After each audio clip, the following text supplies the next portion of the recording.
हुकूमत कह रही है पीटीआई की कि अगले 5 वर्षों में हम 49 अदारों को की निजकारी करेंगे और उसमें एसएमई बैंक भी है, फर्स्ट वुमेन बैंक भी है, पावर प्लांट्स भी हैं, पीपीएल भी है, ओजीडीसी भी है। तो क्या आपको लगता है कि ये तो अच्छी पॉलिसी है, ये आप भी करते रहे हैं, पीएमएलएन भी नहीं मीर करती थी? साहब बचा क्या, आप जो चीज़ें हाँ यानी ये भी ठीक कह रही हैं, नहीं छोड़ा इन्होंने क्या। जो चीज़ें आप को यानी आप कुछ बेहतरी से उसको इम्प्रूवमेंट से ठीक कर सकते हैं, बजाय इसके कि आप अपनी मिनिस्ट्रीज़ को कहें, उनको डायरेक्शन दें। अब एफपीआर की भी बात आपने कही कि उसके खदोखाल तो उन्होंने बताया नहीं है। फाइनेंस मिनिस्ट्री देख लें कि उन्होंने जो यानी कोई नक्शा अभी तक नहीं दिया है, कोई समत का तयन नहीं है। आज भी मेरा ही कॉलिंग अटेंशन नोटिस था जिसका गवर्नमेंट यानी क्लियरली जवाब नहीं दे सकी। आपके ही मीडिया पब्लिकेशन इदारे ने ये बात कही थी कि एक हाई पावर कमीशन जो है वो टैक्स कलेक्शन के हवाले से, यानी जो जीएसटी सर्विसेज पे सूबे कलेक्ट करते हैं या एग्री टैक्सेस, पानी की हालत वैसे ही ख़राब है, या जो रियल एस्टेट के हवाले से एवोल्यूशन है वो सूबों से ले लेंगे। भाई जो आपने डिवॉल्व हुए हैं वो आप एज पर कॉन्स्टिट्यूशन कर भी नहीं सकते। अगर एफबीआर को बेहतर बनाने, नई एफबीआर का मतलब ये है कि आप जो है सूबाई खुद मुख्तियारी में इंक्लूड करके उनके जो, हम तो कहते हैं गुड्स पर भी जो है वो जीएसटी जो है इख्तियार सूबों का होना चाहिए। और सिंध की बात करें तो बड़ा अच्छी कलेक्शन उसकी जा रही है। हालांकि माली मामलात में फेडरल गवर्नमेंट ने बड़ा टफ टाइम दिया है और फाइनेंस मिनिस्ट्री जो है उसकी, जैसे मैंने कहा, कोई भी ढंग का काम नहीं किया। बजट कोई देख ले, मिनी बजट को आपने देख ले कि वो जो 3 बजट आ चुके हैं लेकिन अभी तक कर्जे और इमदाद के आगे बढ़ ही नहीं सकते। यानी मुआशी मैनेजर्स ने जो है जो चीज़ आपको करके दे दी, उसमें कोई भी आपकी पॉलिटिकल राय, किसी भी हवाले से आप फैसले कैसे कर रहे हैं, उसमें आपको कोई भी उस हवाले से विजन नहीं नजर। अब विजनलिस्ट चीज़ें जो है वो कहाँ जाएगी? एफपीआर के हवाले से अगर हमें ये बताएं कि जो टैक्स नेट के हवाले से वो तो कलेक्शन काबिल कबूल है, लेकिन जो आज मैंने बात रेस की है, जो आपकी जंग ने खुद हेडलाइन दी थी, जिसका आज उन्होंने, वो फाइनेंस मिनिस्टर तो आते ही नहीं हाउस में, वो तो असद उमर साहब जवाब दे ही नहीं सकते, उनको शायद पता ही नहीं है। बिलावल साहब को तो जवाब दिया उन्होंने।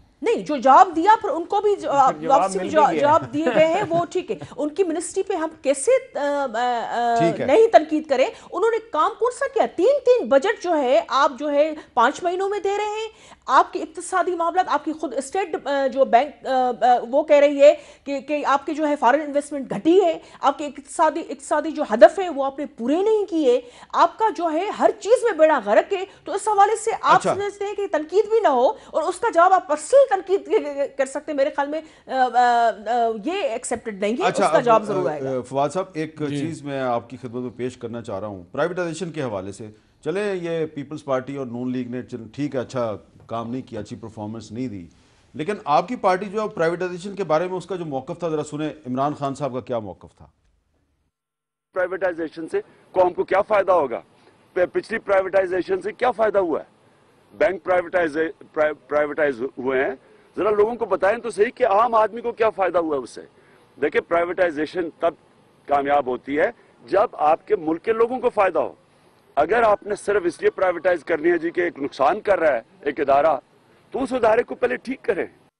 जी, तो फवाद साहब, अब SME Bank, First Women Bank, Balloki Power Plant, Haveli Bahadur Power Plant, Mari Petroleum Limited, Jinnah Convention Centre, सबको आप प्राइवेटाइज करेंगे, आम आदमी को क्या फायदा? नहीं, देखें, कुछ चीज़ें ऐसी हैं जिनके ऊपर हमने रिव्यू किया है। मसलन अगर आप देखें कि पीआईए को इस लिस्ट में नहीं हमने डाला, स्टील मिल को जो है वो इसको फिलहाल निकाला है, रेलवे जो है उसको हमने निकाला है।